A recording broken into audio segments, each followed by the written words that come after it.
Ready? Here we go.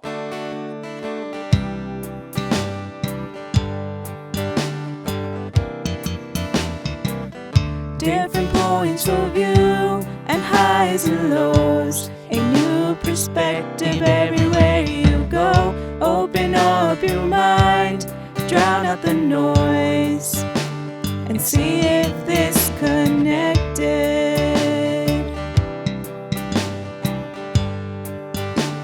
And see if this connected.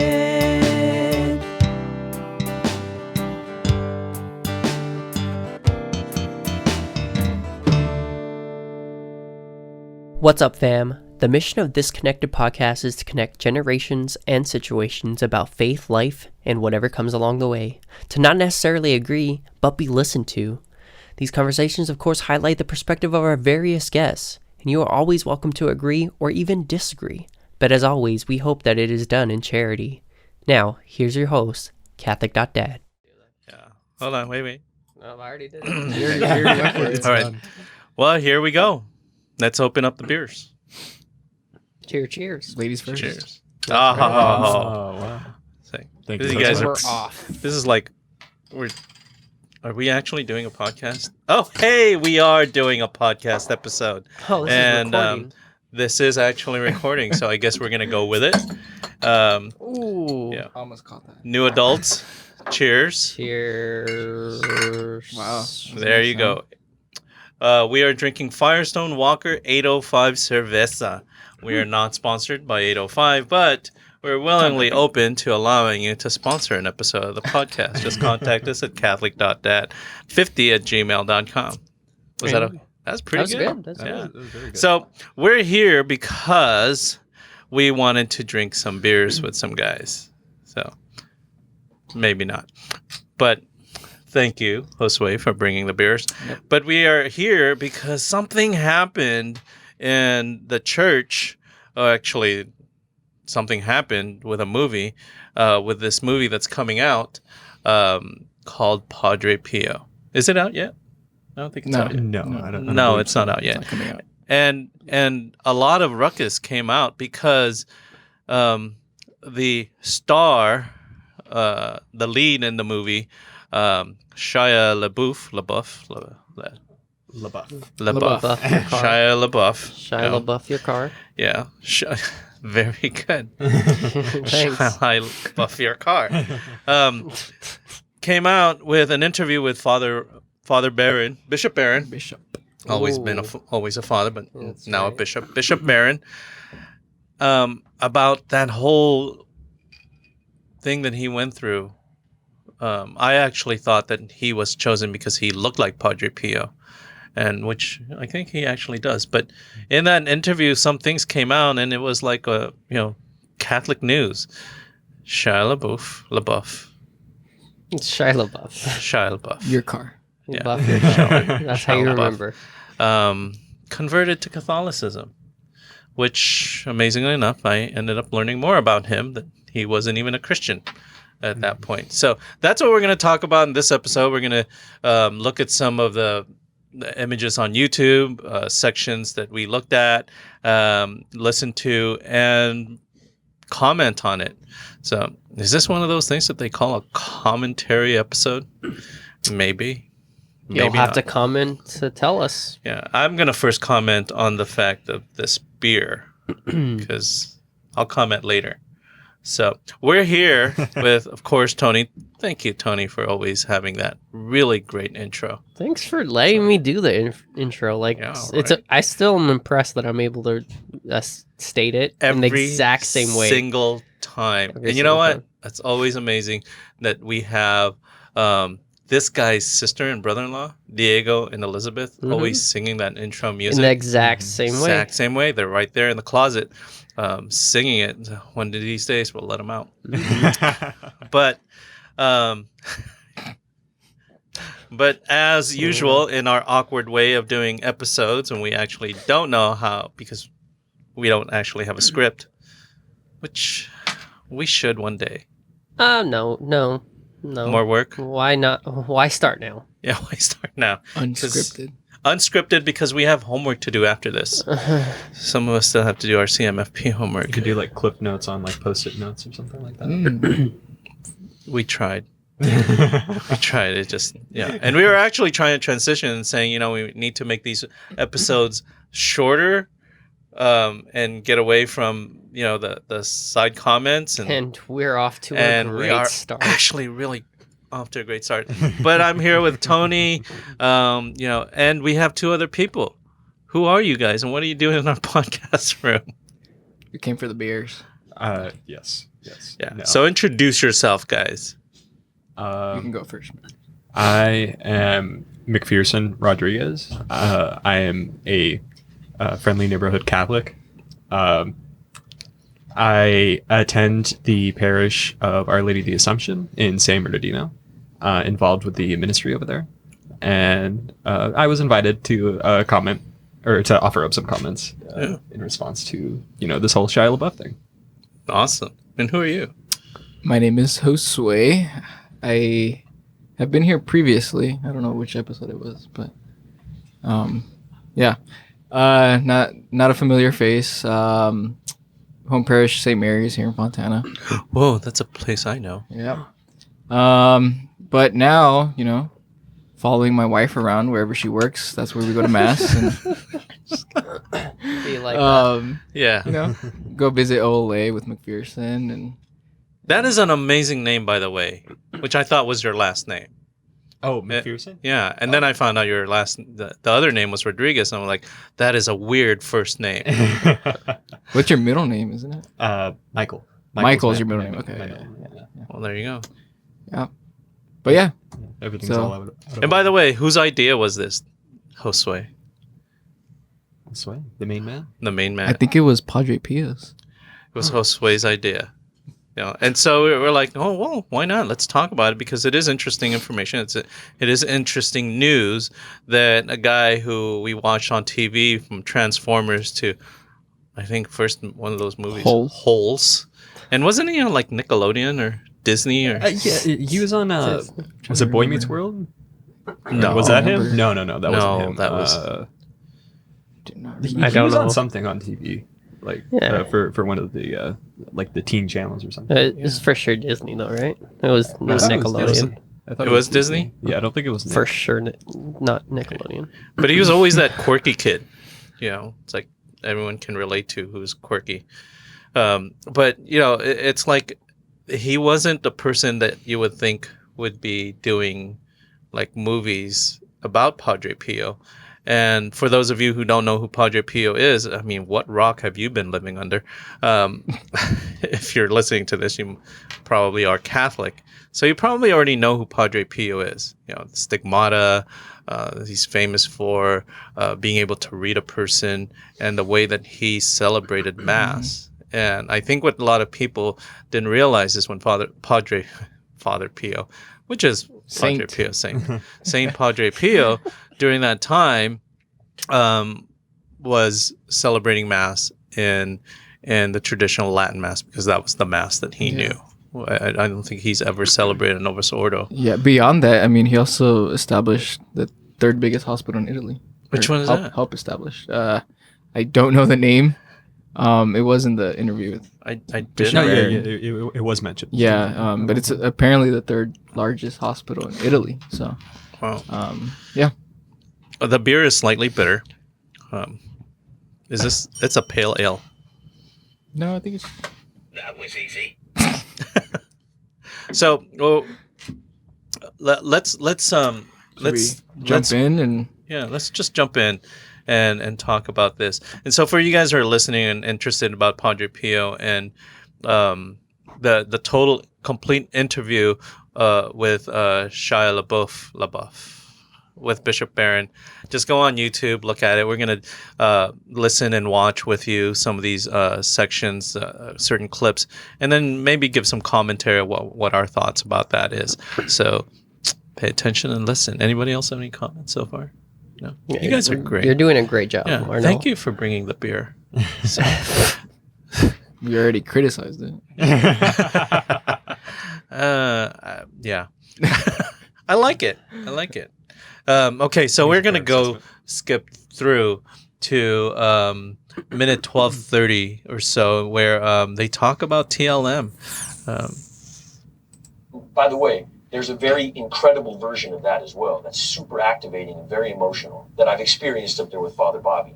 There's also, and Father Peter, but there's also this something that happened. You know, Christ the King in Oakland does a Latin Mass every day of the week, and it feels like it's not being done to sell me on anything, and it feels almost like I'm being let in on something very special, and the quiet.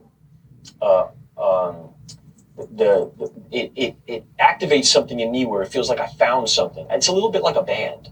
When a band is pushed on you, it doesn't feel the same way as you finding it. When you find it, then you root for it. It feels like this special thing that you found, and you protect it and you hold it and it's yours. When somebody's selling me on something, it somehow takes it kills my aptitude for it and my suspension of disbelief and my yearnings to root for it.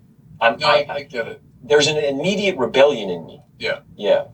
No, I get that. You're hitting different dimensions of it, because you might say the shadow side of the older form was it became too much of a theater performance and the audience is just kind of sitting there taking it in, where what all the liturgical reform people wanted, this is way back in the 40s and 50s, was this full, conscious, active participation. So that the congregation is not like just watching a show, but we're involved. You say the give and take and so on. But then the shadow side of the other approach, I think you're right, is saying I can feel too put upon, like they're, as you say, trying to sell me something. Yes. And, so trying to find that organic rhythm. Because you don't want to be exclusive either. No, right. Which is what Latin Mass feels like sometimes. Yeah. It feels like I have to know Latin to experience it. But however, I would also say that there's certain language where I don't need to know the words. Yeah. Which is what I feel when I watch Pio's Mass. Yeah. I know what's going on, and I feel it deeply. It almost feels more powerful than when I know every single word. It takes me out of the realm of the intellectual, and it puts me squarely in the realm of the feeling, and the beauty thing that you talk about. Do you know what Joseph came? So let's pause there, because he said a lot there, which is kind of the conversation that we're going to end up having probably with this, because when we heard that, Shia LaBeouf converted to Catholicism, I says, oh great, and then he drops this bomb that he likes a traditional Latin Mass, and so what are you guys' comments on what we just saw and heard? Josue, all you, all you, you buddy. wanted this. Let's hear it. All four of us. Well, I don't know. I mean, when this initially dropped, the interview, it was like, being put out everywhere, and a lot of people that I know, that revere the TLM, the traditional Latin Mass, and kind of uphold it to this high standard. They were reposting it on social media and everything, and it was interesting. I mean, how the TLM was able to bring Shia into like this faith or relationship that he describes in the interview, and he I think he brings it up multiple times throughout the interview that it was the going to TLM Mass that actually brought him to a deep connection and kind of relationship to not only like our Catholic faith, but deep within himself, faith with Christ, and so it was through the TLM that he kind of brings up multiple times. So I thought that was interesting, attending that specific type of Mass. McPherson? I thought that was I kind of understood a lot of like what he was saying in regards to the kind of like the selling aspect of, like, I've been to one Latin Mass and I still remember it very, very well. And one of the things that first grabs you is kind of the mystery of it. You don't really understand like what's going on necessarily. Like, I was trying to keep up with using like some stuff from just normal sober masses. I was using the little books that they had there, just trying to like follow along, but like I couldn't really. All I could really pay attention to was the actions of of the priest and everything that was going on the altar. And there's a certain, you can't fake that authenticity, and you can't fake that mystery. And I think that's why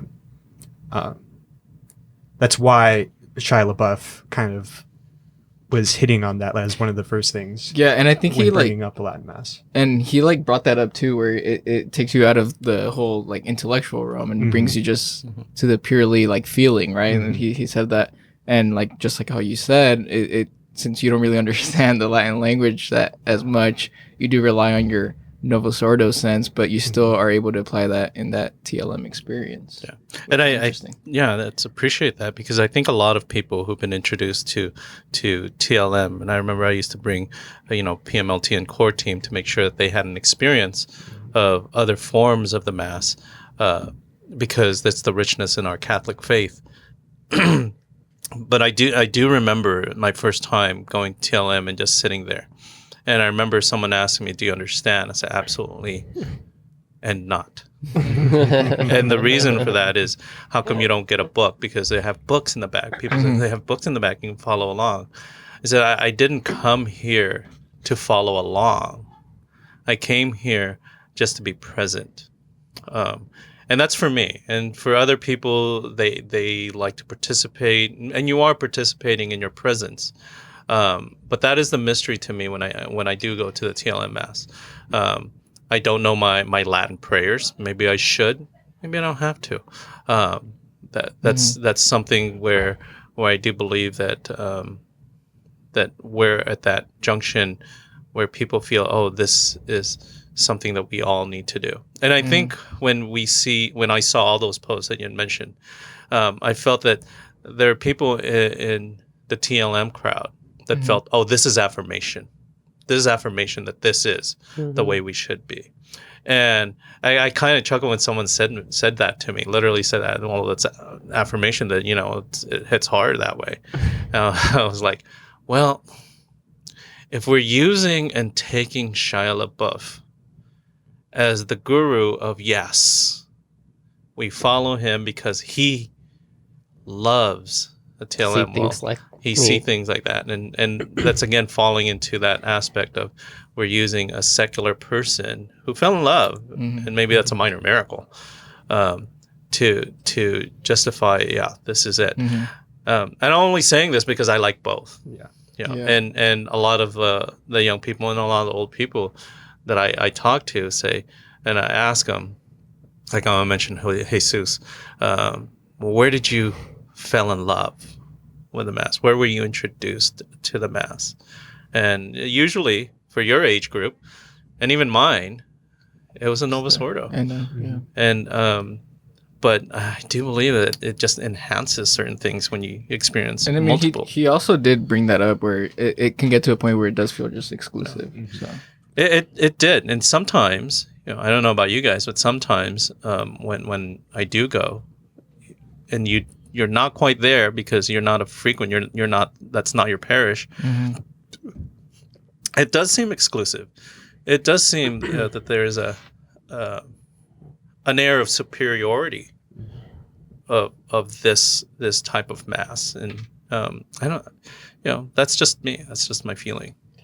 Can I say that, I've heard various arguments or discussion topics, perspectives on this, and it comes down to, like Max said, that I've never heard it said, the Novus Ordo as the selling something, and I get that, especially when it comes to like the modern style of music. It's like it feels too now, right? And our faith is rich in tradition too, so I understand that, and I actually never thought it from that perspective. I can see why there's some like, oh yeah, I'd rather go to tradition because it feels more like where we were at one point, but the statement about the bringing out of the intellectual into the emotional, I just feel like there's something like dangerous about that in the faith.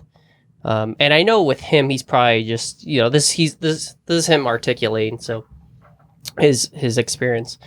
But I mean, like, when we leave our faith experiences based off an emotion, I mean, emotions change and it shifts. And, when grief happens, like what happens when our faith is based off an emotion, like it's going to be stirred in another direction. And what I would have loved to hear is like, it brings me out of the intellectual into the spiritual, right? That it's transcendent, that I don't need to hear the words because I trust in God, and I know that there's something transcendent that is happening in the celebration. I don't know. I feel like that would have been another better word to use, and that's just my own, semantics or whatever. But And I think he'll get there. Yeah. Yeah. It could be just for lack of a proper vocabulary. Right, and he's articulating it. He's going through it. But I guess it just brings up another point in my mind. In generality, is like, oh yeah, like we don't need to know. Like when I go to Spanish mass, like I don't know Spanish. I love the Spanish. But like I don't need to know, right? And we don't need to know Latin per se, because we do know that we trust God. Like this is the sacrifice that we are asked to participate in this way. Do we need the language? Like, but no, we have the connection is the spirituality of it, right? I don't know. That was just my thought on it. It's thank you for that, because it's something that we always talk about, and within the faith of that the church is trying too hard to make the mass more entertaining, more appealing to younger people, or using music that is more appealing, and people look at that and say, why do you need to do that when we already have beautiful music? Well, beautiful music is something is subjective, because the beautiful music that my parents were arguing about not having, or the music that you're listening to now in the mass, because prior to that you can only play the organ. God forbid you bring out a guitar. And drums. and then when you look at the traditional Latin mass, how old were those hymns that they are singing during the TLM? So there's a period and stages where we do develop, not saying wrong or right, but when we look at what he says is the danger of, it's about feeling, it's about my feelings, it's how I feel. It's instead of what you said, it's the spirituality of it all.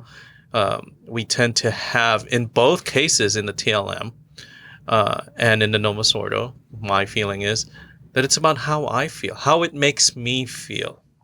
And I've always been taught. Did the lights go on? Yeah, it's like it got darker. I think it's outside. It was like Jesus, Holy Spirit. All of a sudden, it came dark. But it's that feeling of some people who like at my parish, St. Mary's. I don't like it because it doesn't make me feel like a certain way.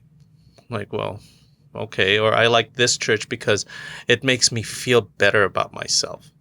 I'm like, okay. And that's all fine and good. Mm-hmm. But I think when we progress to a next level, next stage, that's past feeling about me and being present because God is there. Because God doesn't ask us to go to Sunday Mass for us. Right. It's worship of God. It's for the praise and glory of His name. Yeah. And I feel like either TLM or NO, in like overarching what the aim of Mass is to draw our entire senses. Yes. So it's like, in Mass we have the incense. You can smell that. Mm-hmm. That's the sense of smell. More incense, please. Especially feeling. For us with asthma. Yes. So next it's thing meant you know, they're going to make the Eucharist when that. Just kidding. I want to walk into church and not be able to see in front of me. That's right? I want to see altar servers with albs burning. Wait, what were you going to say? Oh, no. Continue. You guys are... No, it's just meant to draw all their senses. So, yeah. I mean, that's one of like the great, like, I guess, tragedies, I feel like, of our time is that a lot of people, they Well, I don't want to speak down about a lot of people, but Nobody listens. Some truth to that. Yeah, I would say that there's a lot of people who they judge things by their feelings, especially like when it comes to spiritual things. And the thing is that like a spiritual, like I feel like we would all agree that it's higher than both the physical, the emotional, the mental. I would even say it brings all of that together. Exactly, Right. exactly. Yeah. So. Into a proper union.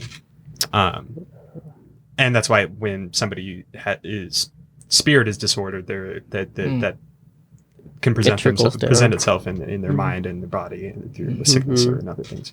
But which is why it speaks so strongly to the mind, body, and soul, and having the proper balance and spiritual direction. You always hear that because it does affect, and that's why I was just talking yesterday. When we have the emotional state at such a depleting moment, I mean, it really easy to blame God, and that's why I just like when I hear the description of like, oh, I felt like this is based off a feeling, or like we have formation, like a confirmation or whatever the class may be for those receiving sacraments.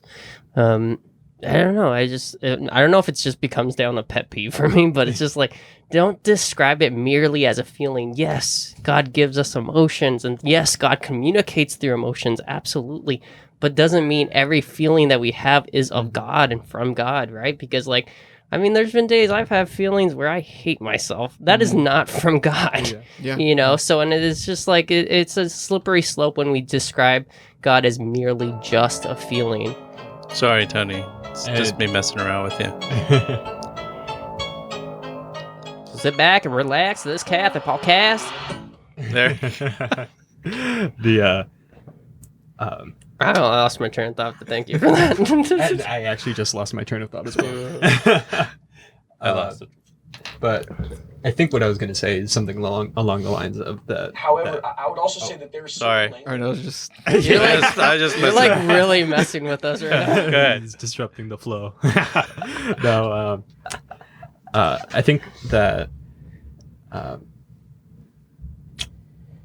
really lost that train of thought. Yeah, I know. You like Sorry. really I'm gonna messed have us to abandon it. up. I'm We gonna were have like to on a abandon it. roll. That was really good too. Yeah, I was listening. Yeah. maybe we should just go into the next one. Yeah, let's just go. And it's I just want to share that the conversation regarding TLM versus Novus Ordo in this group, there is no Novus Ordo versus TLM, because I think we believe in our heart of hearts that in every single mass, no matter what language, and that's why I want to say no matter what language, Christ is present, and there's with me and my once a month dose of the TLM feeds me, because I need that silence. I need that quietness in my relationship with God. In the Novus Ordo, unless you attend a daily mass that has no choir whatsoever and it's straight through, it's very similar, because it's straight through. It's very reverent. The priest is not trying to quote unquote entertain the masses, but he's just going through and celebrating the mass with me. And if any of you have the opportunity to go to a daily mass at 12 noon at St. Bernardine, literally 30 minutes. I love going to daily mass there, because it's literally, it's you, the priest, some old people from the old folks home next door, unhoused individuals, lawyers, business people, and it's like, wow, this is the church. It's a beautiful sight. I just had a random thought, but that's where this place is for random thoughts in this podcast. But I just remembered, because you've told me about that mass. Have you ever been to a mass like at a hospital? Like I used to spend a lot of time at the VA hospital because of my dad, and we had in their little hospital chapel. Yeah. I kid you not, I want to say the mass was like 15 minutes. Maybe it was 20. But like we went through everything. He just didn't make a single pause throughout the whole. It was like I'm like, what is going like? And I was younger then, and I still was like, this doesn't feel right. But like he did go through everything. That's how mass was at my university. It's like 15 minutes in and out. Really? Yeah. And it's like straight through, right? No pauses, right? Between no prayers or miss. It's crazy. It's a trip. And again, tangent. Novus Ordo. There is a thing where you feel like you need to be entertained, because I've had episodes where I'm just praying and saying, please allow me to just be silent about this, because in our desire to entertain with really good music, we cut out prayers, or we shorten certain prayers that need to be part of the mass, and you're like, oh. But here's where formation comes. Not all parishioners know. Yeah. And so they feel that that's the way it's supposed to be. Right. And then they go to another parish and it's like, wow, they say that? Or that's different? And then you hear things like, oh, that's right. That's not right. And it's like, have we been formed to know which is which? Catechesis. Yeah. So let's move on to the next topic, where he talks about the transforming power of the gospel. So listen up. The grizzle. Yeah, right. And then you get further into the gospel and you start getting into like elements of this like redemptive. It felt like I started reading about a route. I started like reading a map towards something that felt like let go. That's really what I got out of the gospels. If I could wrap it up in 2 words, it was let go. And at that time when I was reading it, I was holding on so tight to a life that I was slipping away through my hands, to 35 years of management, that the gospel gave me this this invite to just let go. What never was appealing to me about Buddhism was this idea, like, if I'm in a boat and the boat is sinking and I don't know how to swim, Buddhism is a book that tells you, and read this and learn how to swim better. And at the time of my life, like, I didn't want to swim anymore. I had a gun on the table. I was out of here. I didn't want to be alive anymore when all of this happened. Okay. Shame like I had never experienced before. Kind of shame. You forget how to breathe. You don't know where to go. You can't go outside and get like a taco. Like, you don't want to go anywhere. And that's where you are when you're up there reading the gospel and thinking about the Padre Pio. You're in that state. Yes. But I'm also in this like this deep desire to like hold on. Yeah. And so I read the gospel with this man Jude, and I keep hearing like in many different variations of it. I'm not going to explain the whole gospel here, nor do I need to. It's you. But I keep hearing let go. And to a person who's been gripping so tight for so long, it feels like it just feels like it just feels like the right move to let go, like complete surrender for real. And it stops being this like prep of a movie, and it starts being something that feels beyond all that. And I stop sending videos. Like at a certain point with Jude, I just like really fall in. And then I meet these women, Sister Lucy. Right. So he talks about transforming power of the gospel. Let go. Let go. That's what I got. It was an interesting the Buddhism comparison of like the swimming. It like teaches you how to continue swimming. My question was, because if I'm not mistaken, he doesn't go back to that. What is he implying the church necessarily in relation to the swimming analogy, or you know what I'm saying? Like, because it was like, it teaches me to swim, but I don't want to continue swimming. So what would the gospel? I don't know. I see what you're saying. I'm not sure where he was going with it, feel but like he might have completed the analogy a little bit later on, but I'm not 100% sure.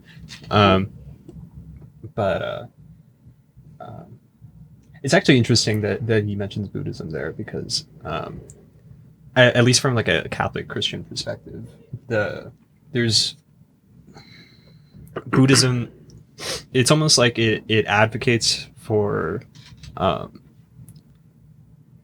the Catholic Christian perspective, you take upon your suffering willingly, pick up your cross. Right. Mm-hmm. You do this for the sake of others. I mean, there is a lot that about you and your relationship to God and to others, and it's but not for the most brushing part, away. Like the Buddhism, I think he was implying is like just keep swimming, like don't worry about your problem, right? Don't worry about your problems. Like, just keep going. Yeah, like whereas people, you're saying, exactly. The Catholic perspective is to recognize it.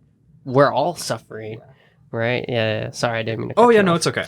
I was blown away because I'm like, what are they talking about? What is he talking? And you guys explained it so clearly. Because Buddhism actually is kind of like almost a rejection, or well, I don't want to overgeneralize, but typically they're like the one of the, I guess in practice it's almost like, and from the Catholic perspective it's almost like a rejection of your cross, saying I don't want to suffer, and so let me eliminate every single thing in my life that makes me suffer, the people who are part of it. It's like the Jedi way. It's like get rid of all attachments. Yeah. Anything that brings you sorrow, detach from. That's why we're Mandalorians. And not Jedi. Catholics, Mandalorians, Shameless Jedi's, plug. Buddhists. It's all an analogy. This is the train. We're getting off the. keep going because I love where you're going. Yeah. Sorry. Okay. That honestly, that was kind of it was a little side thought that I had about it. Yeah. Just because honestly, like for the longest time, like there is, especially if you're a young Catholic, there is a lot of, it's not very clear how you're supposed to interpret and view other religions. Yeah. And it wasn't until very, very recently that I had heard that kind of perspective, where and of course we respect other faiths. We respect what people believe, but there's also Jesus tells us, I am the way, the truth, and the life. There's no one who goes to the Father without going to Christ first. And so correct me if I'm understanding this. So in a way, in Buddhism, it's about me, my center, and centering myself. And if I'm not good at a certain place, I should just move forward. And keep moving. Or like just let go more. Let go more. Well, from my, it's a different kind of let go. Yeah, from my limited, very, very limited, just clarification, limited understanding, it's also like there's something that's imbalanced of which why you're feeling this way. Therefore, you have to look inward and that sort of thing. But it's all centered on the self. Right. Whereas I think when in our Christian faith, it's not centered on the self, but on the body. Which is the entire body of Christ, which is all of us. So the whole thing of, let go. It's also what you said, carry your cross, but, we can also help other people carry their crosses. Sorry, I have to ask, do you remember the quote I shared yesterday that I couldn't nail? Oh, yeah. Do you remember? You want to relay it? I don't want to butcher it. So. Okay, I think I could get it. So it was God. What's that? Just say you're paraphrasing. Yeah, I'll paraphrase it. You don't have to be 100%. From I believe it was St. Augustine. God had only one son that didn't sin, but he didn't have any children that didn't suffer. Right? So that we all suffer. Yeah, Jesus didn't sin, one son, but we all suffer. So we all take up our cross. Like that is what the unifying of Catholicism and Christianity is that we all suffer and we all have to take up that suffering and give it back to God. That suffering points back to God, right? So that's the Catholic perspective that we were talking about. And a daughter that didn't sin. But that's but okay. So really quick. That's what we were talking about. Clarification. I couldn't think of I was doing the talk yesterday at the time of this recording, and I couldn't get the quote down. But it was the word son. Son, not child, right. Which is the clarification. So I had to look back that. See my Instagram for clarification. That's the exact quote. Shameless plug. Shameless. At many things. Something Arnold said actually kind of reminded me that there's a reason why, like, when two or more of you gather in my name, I am present, or I am there, and it can't be just you on your own. Yeah. It has to be right. There has to be that connection. It's through community. That's also And Christ present. Mm-hmm. I think it's the big boat Mahayana Buddhism, where there's belief that after enlightenment, Taking you a could- step back. I don't know what you're talking about. All you can come back to like teach people, but you don't have to. Mhm. But like that Well, what does Buddhism think about like afterlife or like eternal life? that it's not very clear. Like, well, there's a lot of it's one of the problems is that there's a few different sects of Buddhism. There's Mahayana, there's Zen, then there's Little Boat Buddhism. I forget the proper name for that one. And then there's a lot of exchange between that and like Hinduism. Because I guess what I'm trying to do is like, what would be the distinction that we believe in like eternal life as Catholics, Christian Catholics? They believe that- we're already living eternal life through like things like reincarnation Okay. Coming back. and then No. enlightenment. Because that path to eternity for us, you know. It's similar to Hinduism, where the way that you live your life, and regeneration coming back, determines at what level would be your next life. Yeah. So if you're a crappy person, then you'd end up like a bug that people stomp on. Okay. And then nirvana and enlightenment is breaking from that cycle and being free from essentially a life and death. And I think that's why it's appealing to a lot of young people, because they get to come back and have a better life. And it's a very dangerous thing, because if I don't like this life, then let me just end it now, because I'll just come back. Maybe I'll come back better. I see. Whereas we believe that you don't come back. Yeah. This is You all go got. somewhere better or worse. Yeah. I mean, this is kind of like one of the things that, or like, because actually on topic with what Shia LaBeouf was saying was that the Gospels are pretty hardcore. Like Jesus doesn't mess around. Like, Yeah. he is very clear about the goats and the sheep and how there's probably going to be a lot more goats than there are sheep. And Matt. and And they make the same sound. they do. Goats and sheep. Really? I did not They know bleat. that. If you didn't know, You didn't know. I So did not you know know. it's that. hard to determine. Yeah. should we go to the? Maybe we should keep moving on. Oh, yeah. But I really like what he says, because he focused on the gospel of let go. And it's almost like what a lot of people say is let go and let God. So, as Catholics, we focus a whole lot on the gospels, and a lot of our Protestant brothers and sisters focus a lot on Paul.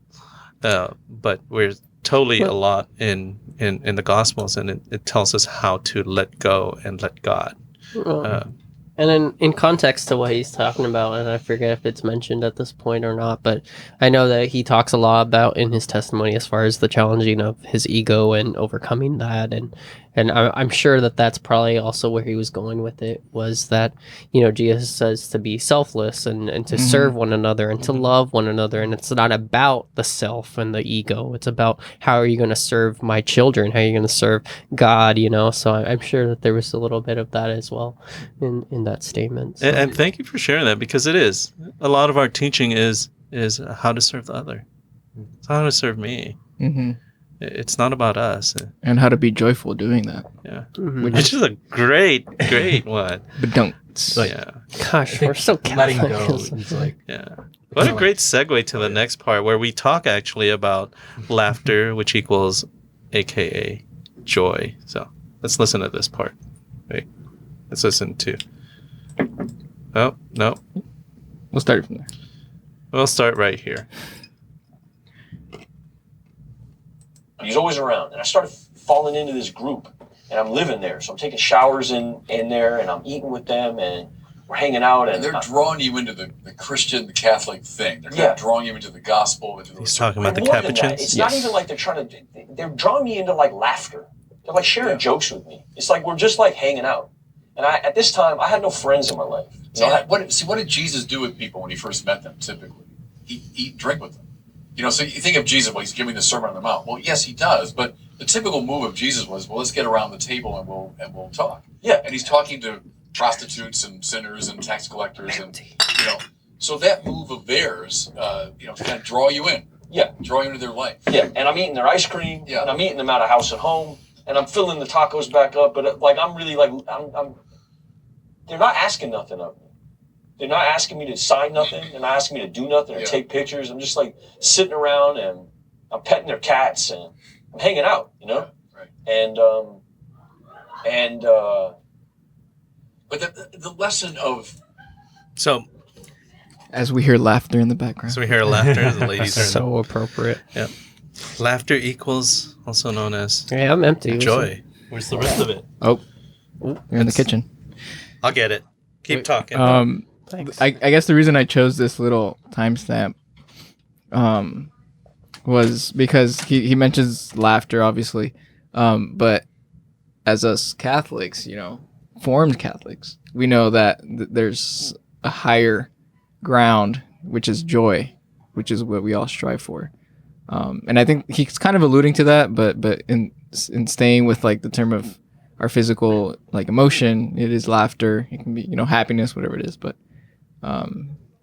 adding the spiritual element to it brings the joy that we seek for. So. Right. It manifests through laughter. Well, thank you. Mm-hmm. But that doesn't necessarily mean we're joyous, right? Joy resides in something so much more profound is a movement of the spirit, not just merely of the body. Mm-hmm. Yeah. But it is true. It's just that that is the heart of what's referred to as commonly as the pre-evangelization component of formation, right? That we break bread with the person, we get to know the person. People are not going to know how much you care until they know. People are not going to care about how much you know until they know how much you care. And that for you to actually laugh with them, be with them, know with them, know what they like, what they dislike, and that's so cool that was part of his testimony, because it speaks so strongly to that point. And it's funny because us on the outside, we're like, he's talking about joy, but he doesn't know it. Right. But sorry, He's getting there. But isn't that the beauty of this whole thing, of this Exactly, video, yeah. is the testimony, is the fact that he's affirming these models of evangelization and of catechesis and of drawing that disciple Exactly. in. And not I even don't, knowing. and then I don't know if he Exactly. realizes that. Maybe he does. Who knows? But like, that's what I love about the video when it comes down to not necessarily every point that he's making or not making, or kind of a little misguided or guided or on point or whatever the thing is. But it's a testimony in heart, and yeah, there are messiness in testimonies, and there's some great beauty, and that's what I love about it, is the roller coaster of faith. Right. Yeah. He's entered into it. Mm-hmm. It's funny too, because I feel like in popular culture, or like in depictions of Catholics, we're like a very like serious people, like suffering, kind of, and like there is truth to that. Like we pick up our crosses. Mm-hmm. We There's a very over pious. Like, yeah. But and yes, piety and all those things are very good. But and maybe not like such a seriousness that you can't enjoy things. But in the media, maybe. Shia LaBeouf, he's highlighting like even in like a place you'd probably think would be a very serious, contemplative kind of. Right, that's not what he mentions. He Atmosphere. mentions the laughter. That's the first Exactly. point. Yeah. That they're just living in the joy of the gospel. Mm-hmm. They're seeing him as a person. Exactly. They don't treat him any different. And that's one of the things that Jesus did, is that, I mean, he didn't tell sinners to keep on sinning, but he met with them. Like he talked with them, and he tried to, or I mean, not tried to, he saved them. He saved them. There's many that he saved. Or people that he offered that redemption to, and then they might have. I think of the guy who I don't know if it's ever clearly stated whether he did the right thing or the wrong thing, but Jesus told him not to tell the Pharisees about his healing on the Sabbath, and he did that. But then he just goes and tells everybody. That would be me. Can't hold a secret. What does joy stand for? That stands for Jesus first, others second, and you third. Wow. Great segue to that. I love what I caught of what you guys said, because it's so true that we sometimes make that mistake of trying to bring someone into the faith by bombarding them with all kinds of information. Oh, you should read Aquinas. You should read Augustine. Have you read Chesterton? People are like, you scare me. C.S. Lewis. And so in this, they didn't bring him in to intention, and that's the beautiful thing about evangelization. The intentionality of evangelization is intentional of why you want to share your faith. It's not intended to convert souls. It's just to live life to its fullest, which is the fullness of Christ that's within you, to share that and let others see that, and they see joy. That's my whole thing, is they see joy in you. They want to be a part of you. They want to be around you. But if you're preaching fire and brimstone, kind of like, oh man, that's like, I'm not even gonna have a beer with you. Let's go on to the next one, which is you chose on minute 41, a man in today's world. What does that mean? What does that mean? A man in today's world. What do you guys think that means? While I'm trying to find this. Wait for me. I gotta use the bathroom. Yeah, go for it. What? A man in today's A man world? in today's world. We're going to talk about Out Mac. of context, Out I of would say context. a godless world. Minute 41, 30 Minute seconds. 41 and 30 seconds. We're going to hit it there. And and did he drink his whole beer? Oh, he's There's had still a little bit there. 2 glasses and a beer. Yeah, he needed to use the restroom. It's really interesting. I have to share with you, I wasn't like, well, what are we going to do with this podcast? But having these sections that we're watching, I really like the conversation that's coming from it. So it's really, really good. I was coming up with some timestamps last night, like at 1 o'clock in the morning, after the retreat. Yeah.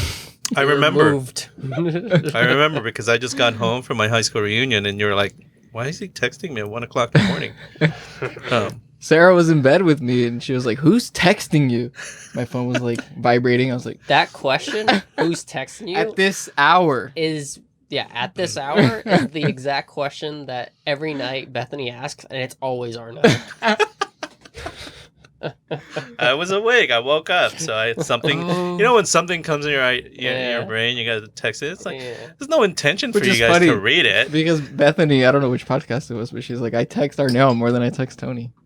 So, I mean, yeah. I think because both of us suffer from like waking up at the witch's hour at 3 a.m. yikes. And by then, because my sleeping routine is so bad, that's the time I finally fell asleep. It's when we start So texting. it's like, All right. So on Alrighty. this part, it says a man in today's world. today's world. The woods and come back with a lion's head. There's no puberty ceremony for a young man today. That's a problem in our culture. Yes. We've forgotten how to do that. And you don't really know what it is to be rite a of man. passage. And James starts talking about mountains. This is where Seven Story Mountain comes about, but we were in a conversation about a Seven-Story mountain. Mountain. About what in nature is masculine. Oh, that's right. Yeah. And I'm like, Thomas Merton. and he says mountain. And he says, do you know why? He goes, because it's immovable. The wind is not going to move a mountain. And then we start talking about my wife and what my wife wants in a man and being stable and where that stability comes from for a man. And that it's not going to be something you will. It's going to be something you lean on. And that mountain is in that chapel.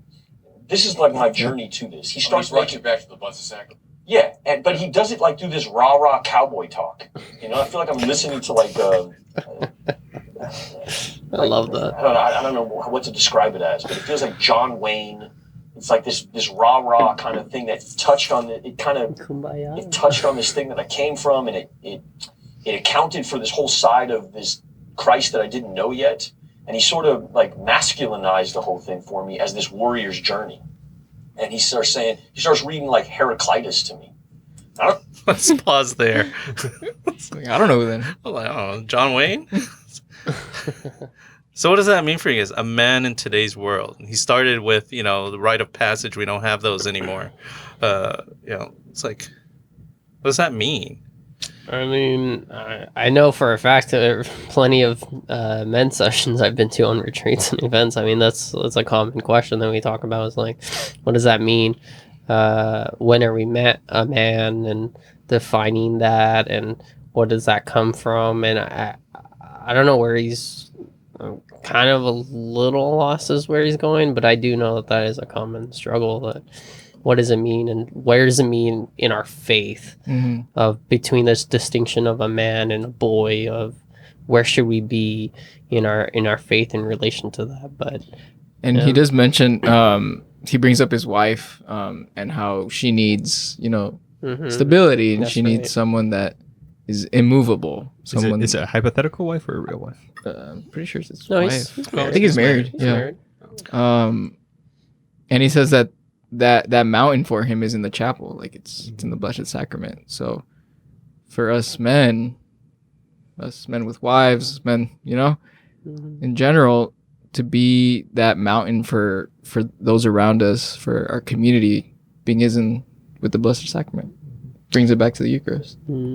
Wow. I think Rock for our church. Yeah. confirmation can be interpreted as almost a kind of rite of passage, but I think one of the problems with it is that, or not, there's no problems with confirmation. I would say in the modern context, that one of the things that leads to an issue is that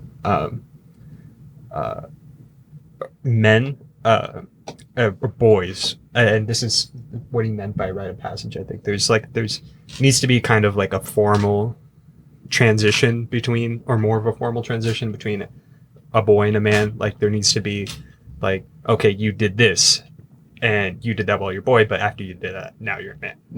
And You don't but do that. in confirmation, that's not the goal of confirmation.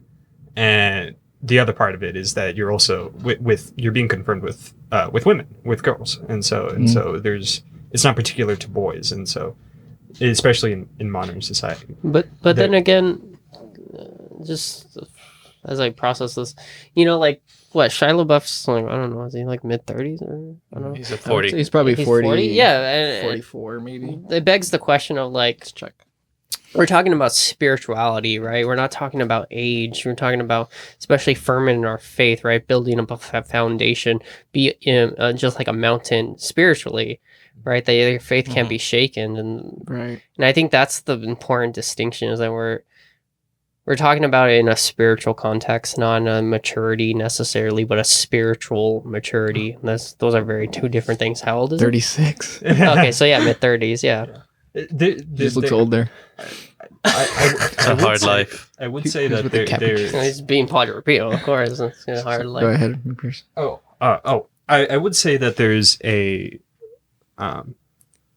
they're not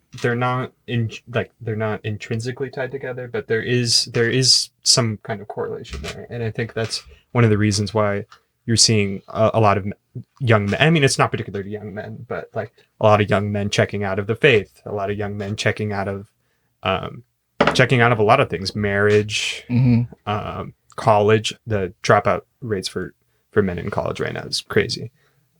Depression, anxiety, all sorts of things that I would, at the very least, I would not be surprised if there's a something spiritual that is kind of that's missing there, that's leading to all these problems.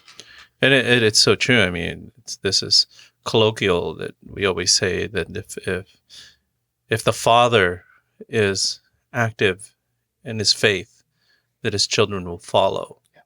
There's something about the silence of a man versus a mom's nurturing way that their children follow. They follow because, well, my father does that, and it's an expectation.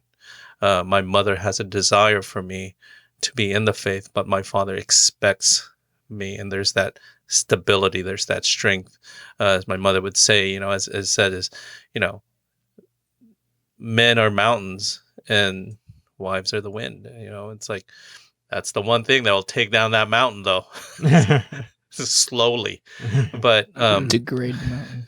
but No comment. you know, I've been married 18 years happily, 26 years. Total. But 26 years total, 18 happy. What? Yeah, look forward to that.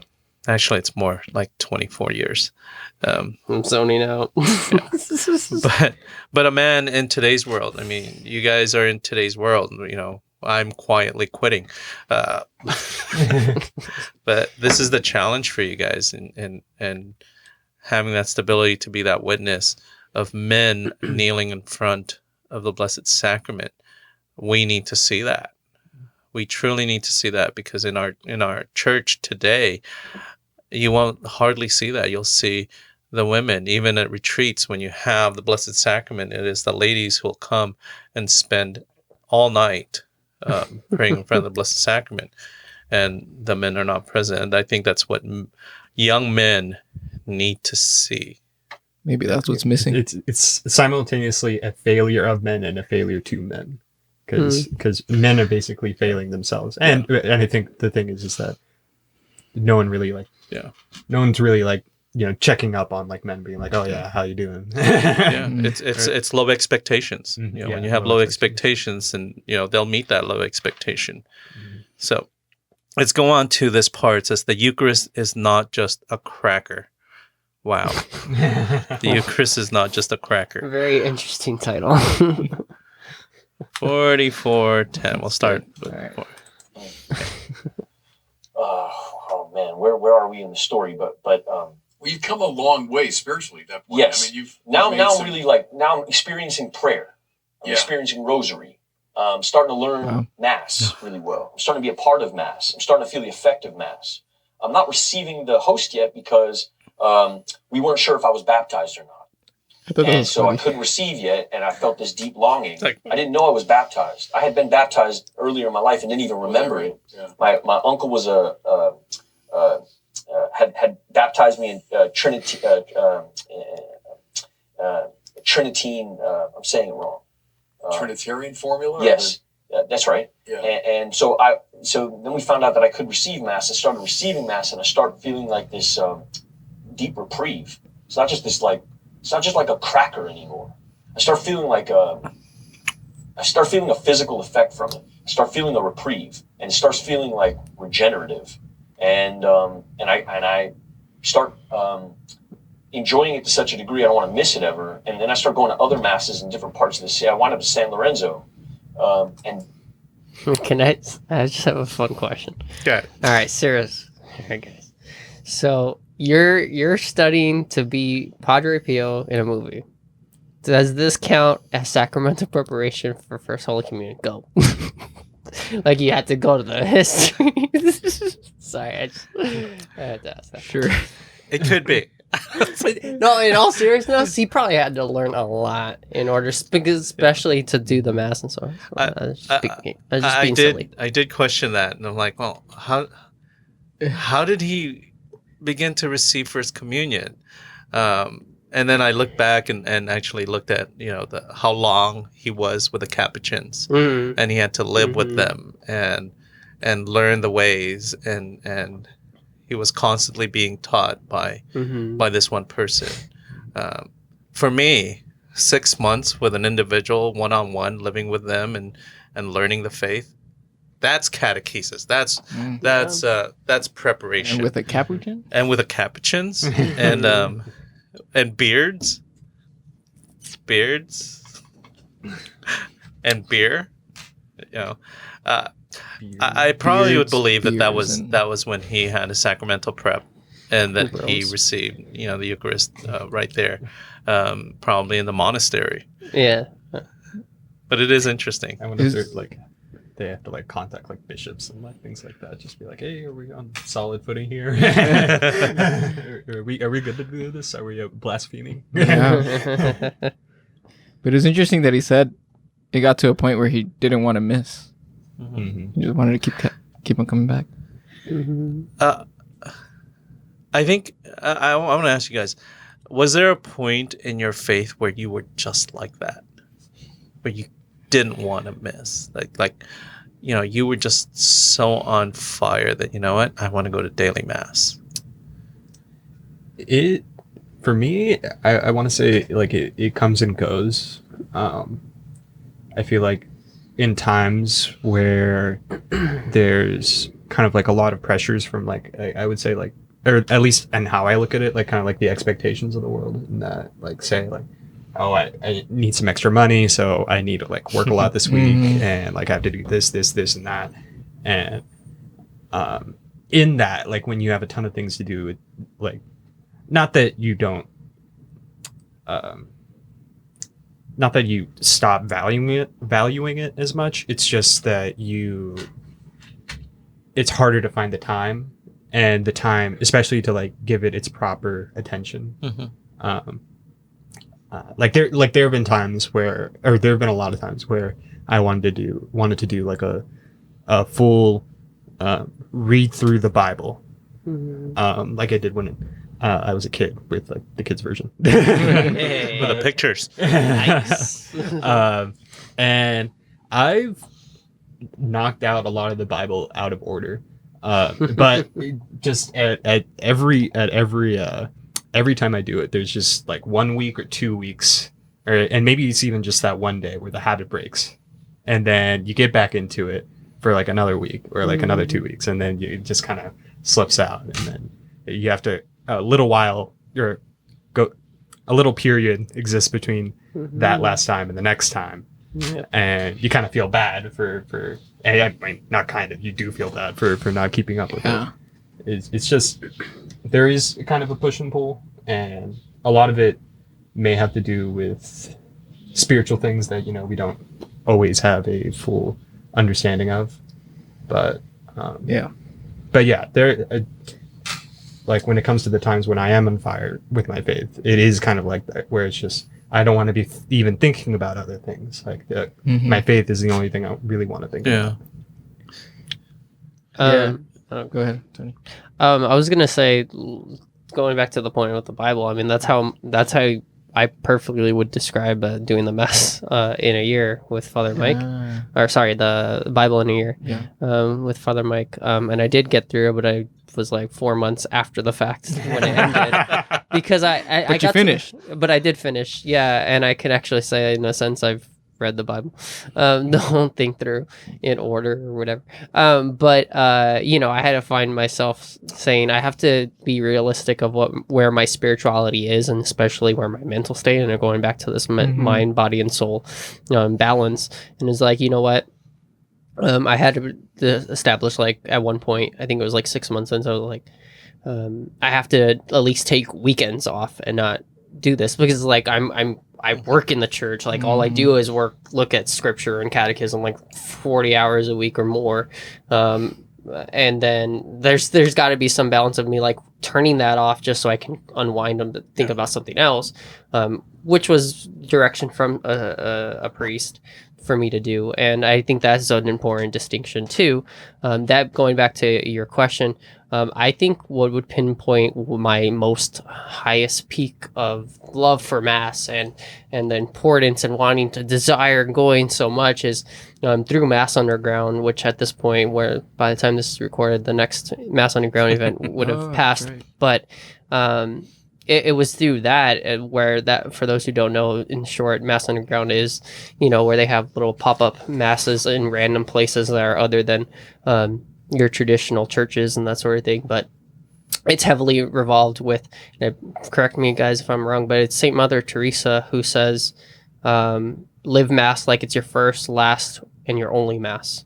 Was it her quote? I think it was. Yeah. Right. And it was that quote and the way David Calavita specifically describes it, the sacrifice that goes into it, and slowly diving into the Mass more. And every year through my formation of sacramental preparation, where I get to describe the Mass and reflect on it for my own development every single time, it's like I can never measure up to going to every single day Mass. It does become a little, I don't know if this is proper to say, but spiritually exhausting a little.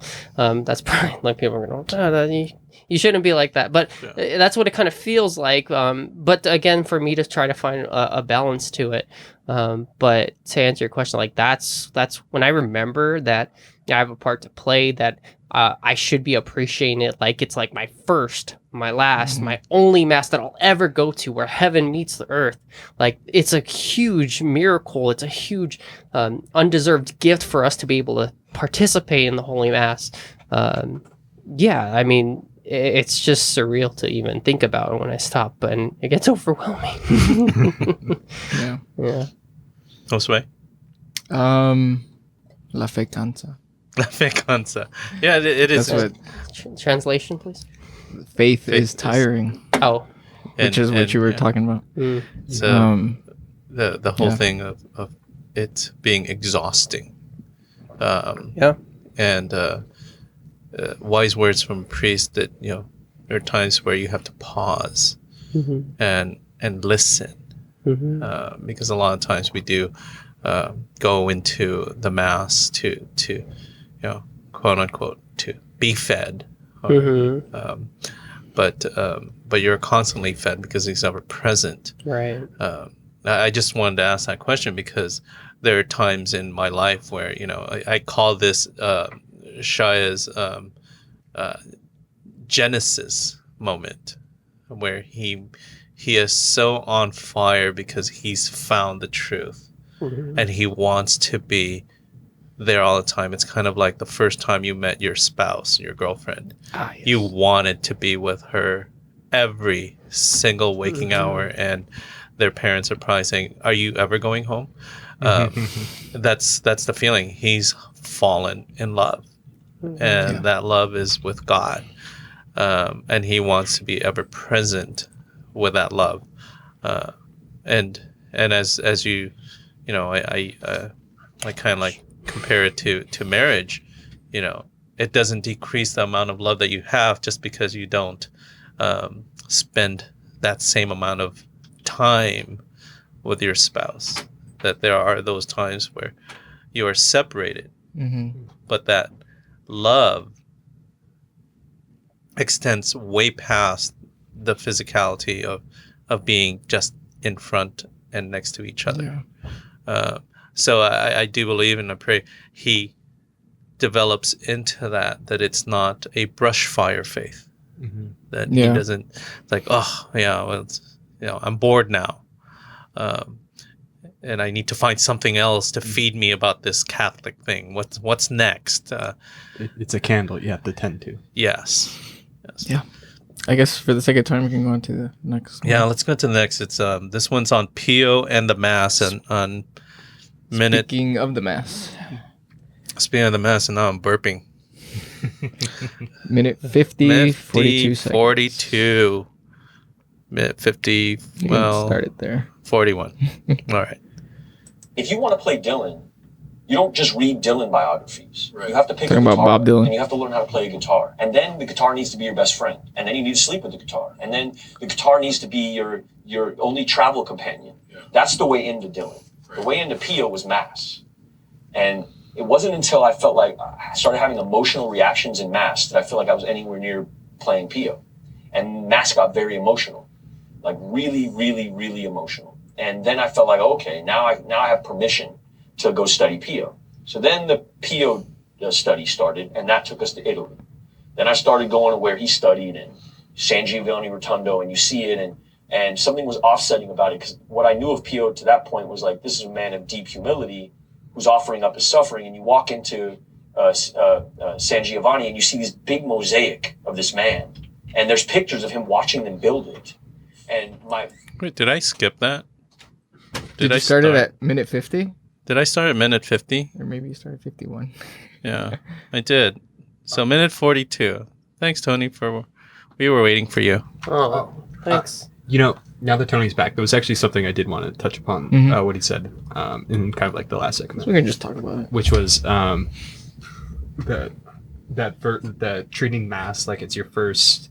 What was it? Your First, last. First, last. First and last. Only. And like kind of there's I could be wrong, but I'm like 99% certain. There's just 1% of uncertainty that like in like I think it was in medieval times that a significant amount of people like only like went to mass like maybe like once a year. Like it was not at all like a regular thing. Like, and it seems kind of weird for us to like think about because like we have like what, like it feels like we have like a, especially in Infinite California, amount of opportunity. yeah, we have like parishes like on every corner. Yeah. Just Right. because there's such a strong concentration of Catholics here. But in a lot of places and a lot of times, like mass wasn't available all that time, and that miracle, like you could like wait like a whole year or more, maybe even your whole life, just for the transubstantiation, the miracle of the mass, and that's something that we have access to, like pretty much, yeah, every single day of the Every week. day. Yeah, every single day of the week. Well, I mean, it becomes very convicting when we hear the endless amount of stories of people dying just to receive the mass, to participate in the mass, receive the Eucharist. That's the humbling fact, and you know, there's still stories today that's happening. Yeah. That's when it like puts it in perspective. Yeah. It's we are very privileged Right. to have the opportunity to be blessed to be able to worship freely. Yeah, and the church had to put that as one of the 5 precepts of the Catholic Church, that you had to confess your sins once a year, at least once a year, and receive communion, the Eucharist, at least once a year, because people would forego until their last dying breath, because that ensures that they were going to go to heaven. And so I bet that was a problem. yeah, I was like, well, yeah, that's going to be a problem. And then there's, you know, just to touch on that, there's also an issue with people who, because of this privilege, take the Eucharist for granted. You know, I always look at that and kind of wonder, it's like, when the line is so long in communion time and the line at confession is so short, we either have so many holy people, or they do not understand who they are receiving and why they are receiving. So that's always been a quandary for me. It's like, why Probably the is it? latter. Yeah. So let's watch this one clip Then right here. Come, like the emotion would just come. Pio was a very emotional guy. Yeah. A very, and mass is very technical. So technical. And so it's very difficult. You have to be very proficient at Latin Mass, one. So I spent most of my time not even studying Pio. I would just study Latin Mass. So I went up to Oakland. I lived in Oakland, and just at the seminary in Burlingame, and then in Oakland. And I'm just going to Latin Mass all the time. And then after Latin Mass, I'm studying with the priests from the Christ the King, which is traditionalist Latin Mass, and I'm studying with them. But there's no emotionality with them. They're very like, it's like French Latin Mass, which isn't Italian Latin Mass. It's very like, it's just like stiff. Pio wasn't stiff. Pio was, like you said, he was almost a dancer. And so you try to like build this Mass that Pio is known for. It'd be like playing Dylan and not knowing how to play guitar. Like if you want to play Dylan, you don't just read Dylan biographies. Right. You have to pick a guitar up, and you have to learn how to play a guitar. And then the guitar needs to be your best friend. And then you need to sleep with the guitar. And then the guitar needs to be your only travel companion. Yeah. That's the way into Dylan. The way into Pio was Mass. And it wasn't until I felt like I started having emotional reactions in Mass that I feel like I was anywhere near playing Pio. And Mass got very emotional, like really, really, really emotional. And then I felt like, okay, now I have permission to go study Pio. So then There you go. It's about the Mass. So Pio and the Mass. Be honest, I've never watched Padre Pio on YouTube celebrating the Me Mass. either, no. But what he said here, and what people say is, then there are points during the Mass where he's just weeping. And, you know, there are points in my life in receiving the Holy Eucharist where I was weeping. And it's just this emotion that just envelops you and says, you just can't believe of what is about to happen. The gift of my God for me to be a tabernacle is just super emotional. And that's why it's like, one of the things that we say is that, Lord, I believe, help my unbelief. Because there are those times that you struggle. It's like, do I really believe? And it's a very emotional moment, and for people who have a hard time understanding that within that host is our Lord Jesus Christ Himself. Really explore, listen. Have you ever been to a mass when the priest is? Yes. That's good. When the priest is, holding up the host and transubstantiation, and the priest just begins to cry. No. Like tears. I've been to like a few where that's happened, and I'm like, whoa, like what's going on? It's a very touching moment. It's happened a couple times in my life, and it's like the priest is like crying, and then people just like turn to themselves like, what's going on? Is this really happening? But like, if that's just like a fraction of like the way Pio would celebrate his mass, I don't know. It'd be interesting to live in that time and be able to see that. I mean, I think it's mentioned somewhere else in the interview too, but like St. Augustine weep during the mass. I think so. Yeah, I think he did talk about that. Yeah. And he was like this, like, big man. And And Thomas Aquinas too. Yeah. Thomas Aquinas. It's funny because, or not funny, in a certain way, in a non-humorous sort of way. Well, I should just say like that it's just so overwhelming. Like when you do, because I feel like, or I don't want to speak for all of us, but I would want to say that all of us have had a similar kind of moment during the mass, maybe during adoration or something, where you kind of just realize almost like what it's all about, like the kind of the sacrifice that of Christ, how unworthy of it you are, but that He still forgives you, that you're saved by grace, something that you did not deserve, and that you're just sitting here and you're in that moment. You're allowed to, like, you're realizing that God is also allowing you to know and be a part of it, and to understand the what little we can understand of the mystery. And like, I feel like the only appropriate response is to weep. Yeah. I always appreciate when the priests, and it's a quick moment, but when the priests say that my sacrifice and yours be made acceptable to God the Father, right? He's pointing it back to the altar and pointing it back to the congregation, because that's the point of, like, we're sacrificing. It really. There are so many times where I'm just zoning out on the mass because I'm a terrible sinner.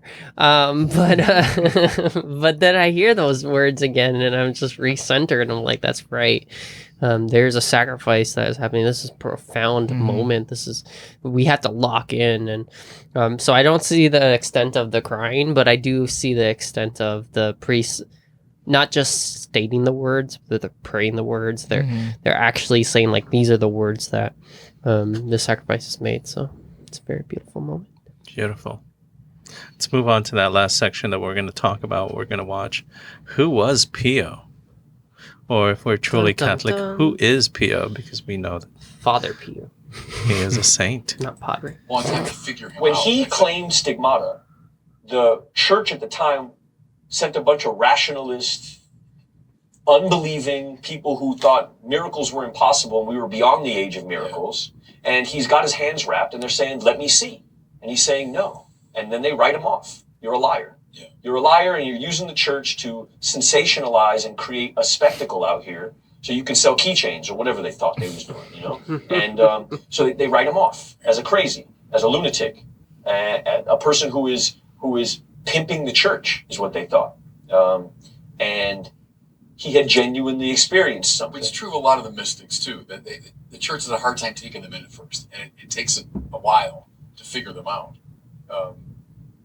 But I like how though you're using that though as a way into your own life Yes, experience. because again, I'm feeling all this deep identification. Like, here's another example of a man who, when he was exiled, he didn't hit Twitter.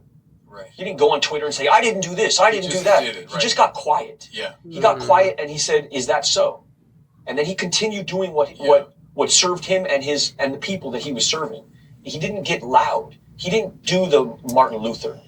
He did the St. Francis, which was he quietly got more Christ-like and cultivated that, as opposed to like this rebellion. He accepted it. Yeah. He accepted the judgment of the church. Yeah, he could have started his own church, started his own order. Right.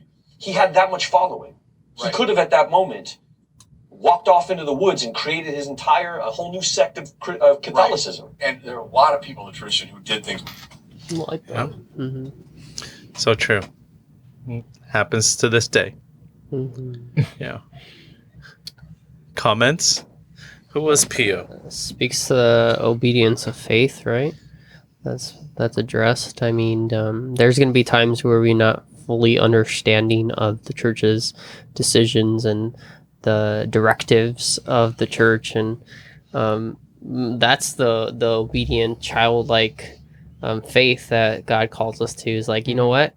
I don't understand why Dad is doing this, why he's telling me to do this, but you know what? I trust in Dad. I trust in God the Father. I trust in her church.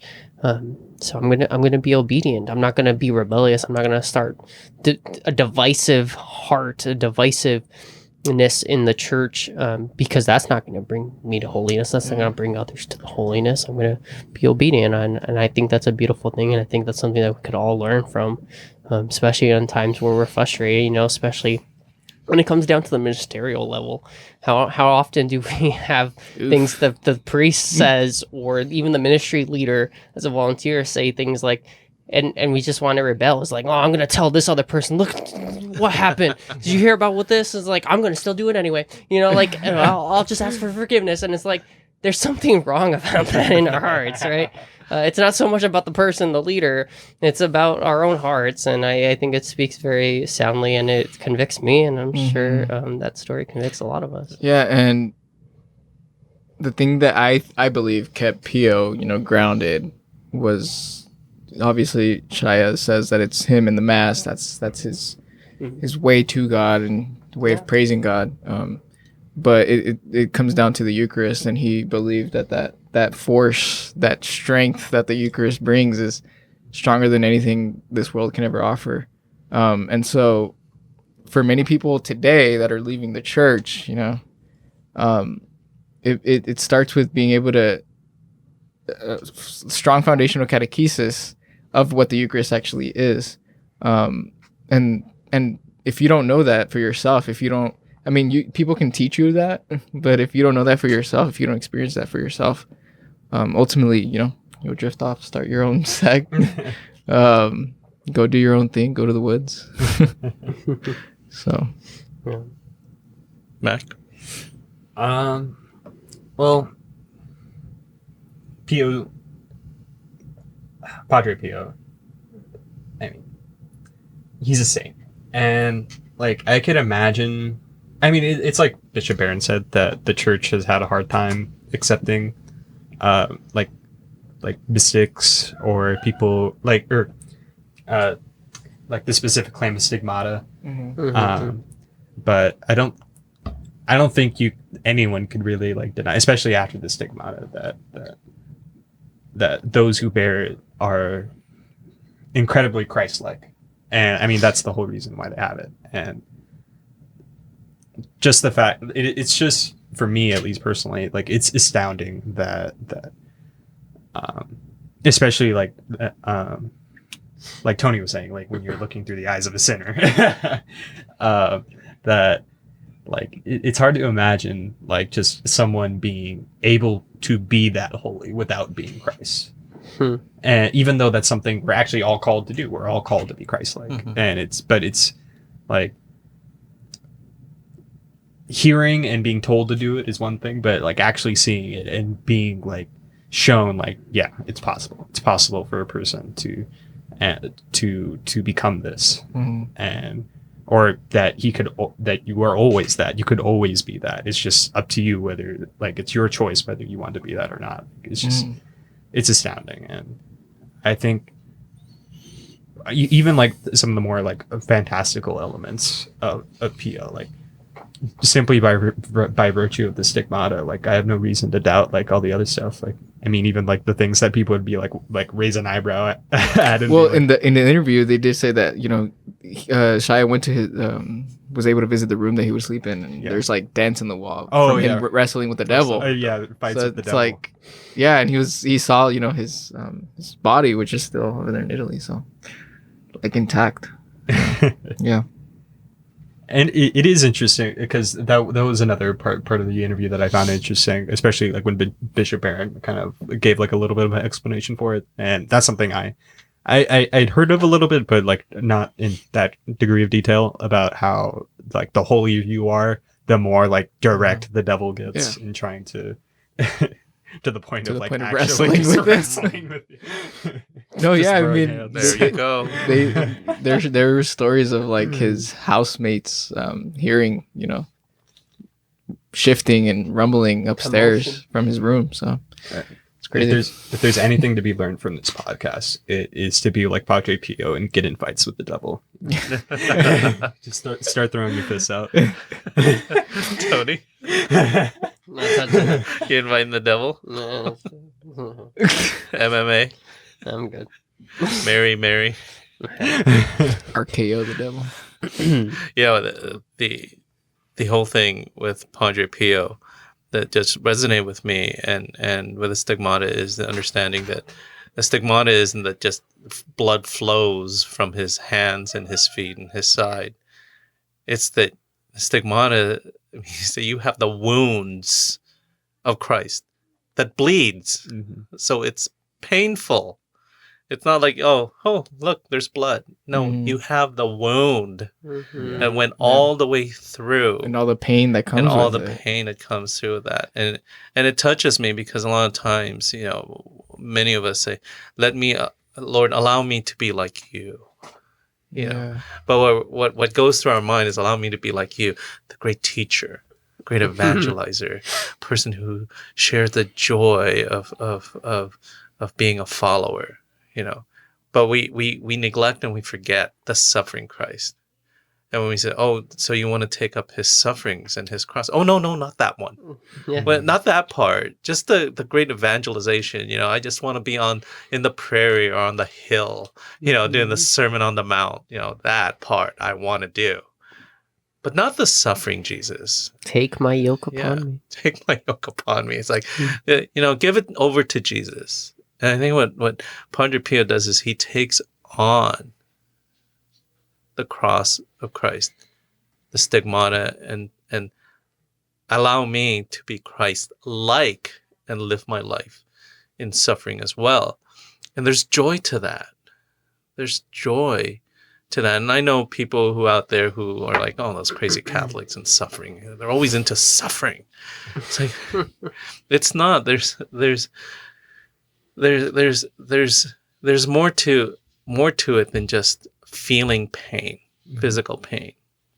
No, it's when you have friends, family, people who you know are struggling with something, and you take on that pain in prayer and you suffer with them, and that's what I get from Padre Pio. It's at those Mass, he's weeping, not only because it is Christ right there, but that he is in persona Christi. And so he feels the pains and the emotions of people there, and he's carrying and taking on that suffering. Is that not joy? That's joy. It's the abiding and pervasive sense of well-being. It's in the midst of those moments of suffering. It's like, no, I'm suffering. Praise God because Christ is still present.